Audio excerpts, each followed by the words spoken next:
Gül xanım, buyurun, eşidirik sizi. Yəni bizlə əlaqə saxlamağınızla bağlı, yəni səbəb nədir? Bax bunu istəyirəm deyəsiniz, zəhmət olmasa. Deyirəm. Hər vaxtınız xeyir olsun. Hər vaxtınız xeyir. Mənim bir dənə müraciətim var. Hamınızdan çox xahiş edirəm. Bütün bu saytlarda, jurnalistlərdən hamıdan çox xahiş edirəm. Bəli. Məndən əl çəksinlər. Mənlə işləri olmasın. Mən kimsəsiz bir qadınam. Rəhməti rəhmətə gedibdir. Mənim indi bir Allahım var, bir özüm varam. Bir də sizin kimi gözəl jurnalistlərimiz, savadlı qardaşlarımız var. Məndən əl çəksinlər. Məndən yazırlar Gülü evi satıb. İndi də bəyəxləri zəng eliblər ki, eşitmişik maşını satmışsan. Abala, mənlə şərhli maşını almışsınız. Rəmişlə şərhli ev almışsınız. Rəmişlə şərhli maşını almışsınız. Sataram da özüm bilərəm, sürərəm də özüm bilərəm. Neyərəm özüm bilərəm. Xahiş edirəm, mənlə heç kimin işi olmasın. Məni narahat eləməsinlər.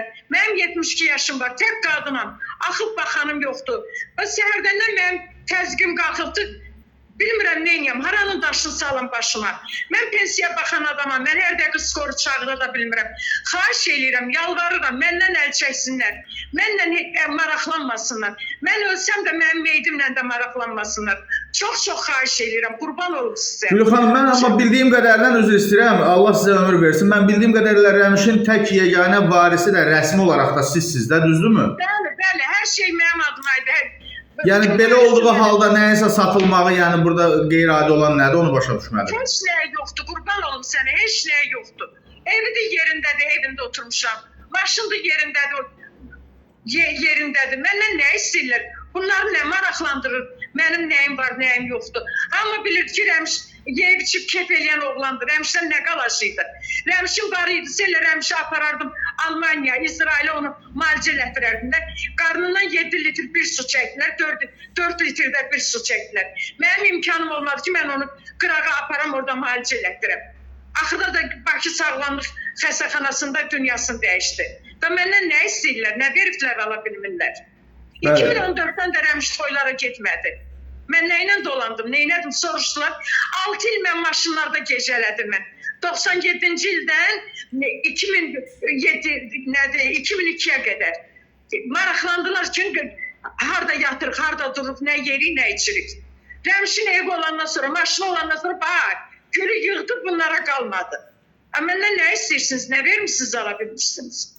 Qoyun, ölümün dərdini çəkim də, dərd çəkməkdən özüm dərd tapmışam. Nə istəyirlər məndən? Heç kimim yoxdur mənim, intiqam müəlliməm, göydə Allahım var, yerdə də mənim hökumətim var. Sizin kimi ali savadlı qardaşlarım var, jurnalistlərim var. Təşəkkür edirəm, var olasınız. Gül xanım, indi heç olmasa işləyirsiniz, haradasa bir dolanışıq filan. İşləmirəm, intiqam müəllim, heç yerdə işləmirəm. Bir dənə qurucu özümün pensiyamla dolanıram. Heç yerdən də köməyim yoxdur, işləmirəm. O pensiyana təxminən 300-400 manat eləyər də, yəqin mən bilən elə uzağa. Acan? O pensiya nə qədər məbləğdir? Yəni bir 300-400 manat da təxminən. Bəli. Aydındır. Allah sizə ömür versin. Düz bilirsiniz, bəli, o civarda. Bəli. Allah sizə ömür versin, can sağlığı versin, Allah sənətkara rəhmət eləsin. Allah sizə razı olsun. Minnətdaram ki, məni dinlədiniz, məni qəbul elədiniz. Var olun. Allah hamınızdan razı olsun. Hamınıza təşəkkürümü bildirirəm. Amma bir dənə xahiş edirəm, mənlə işlər olmasın. Yalvarıram, qurban olum sizə. Qoyun nə ömrüm var, sakitcə damımın altında özüm çəkim. Mənim heç kimə maniçiliyim yoxdur. Heç kimlə işim yoxdur. Heç kiminlə məndən iş olmasın. Çox xahiş edirəm. Oldu Gül xanım. Çox sağ olun. Bir daha təşəkkür edirəm.